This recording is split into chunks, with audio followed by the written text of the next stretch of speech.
I don't know if I'll keep the comments on this video or not, because frankly, I am just very tired of being called a piece of shit, which is like the gut reaction for so many people when I say what I'm about to say. And if you are one of the people who your gut reaction to hearing what I'm about to say is to either block me, unfollow me, or wish me harm, I really think that should be like a red flag for you to do some introspection on why. Why is what I'm about to say, number one, surprising to you, or number two, triggering to you? Why? In just a few months, I will have been a nurse for 13 years. And in those 13 years, caring for thousands of patients, I have only known the immigration status of one.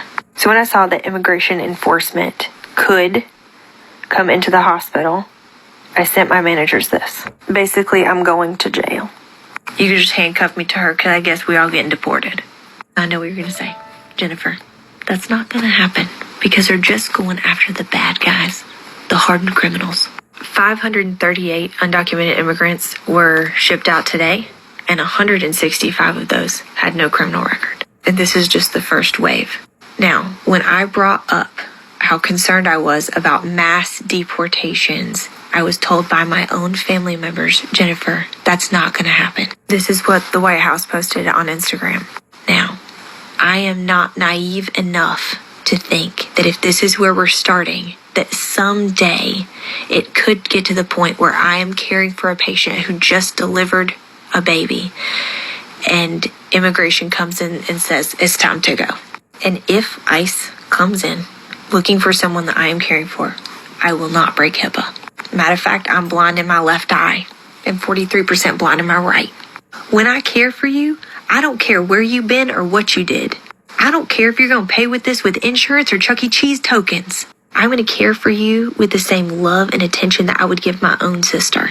I don't care if you speak my language or not. Now, I told you that in almost 13 years, I've only ever known the immigration status of one of my patients, and I want to tell you why. It was because through an interpreter, this girl wanted to tell me that I was the closest thing to a mother that she had.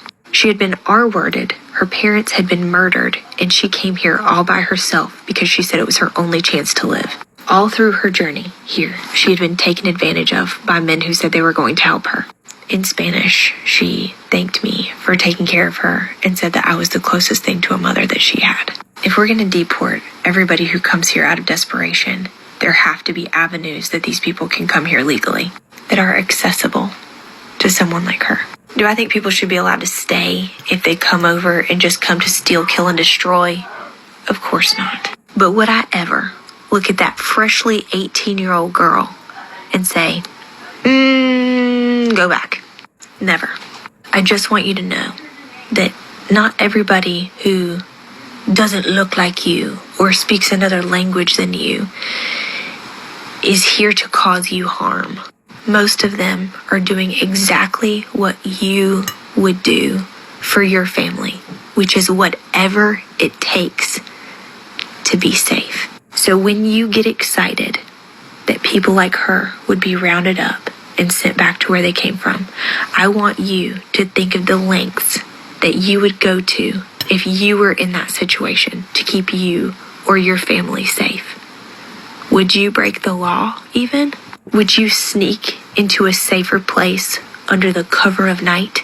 If you've ever sped taking a loved one to the hospital, you've broken the law to keep someone you love safe. And I would venture to say that 90% of the undocumented immigrants that are here, that was the last law they ever broke.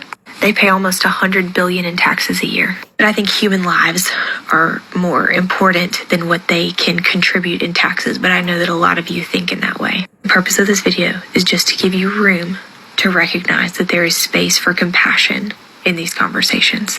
And maybe we shouldn't be celebrating the absolute devastation that is to come.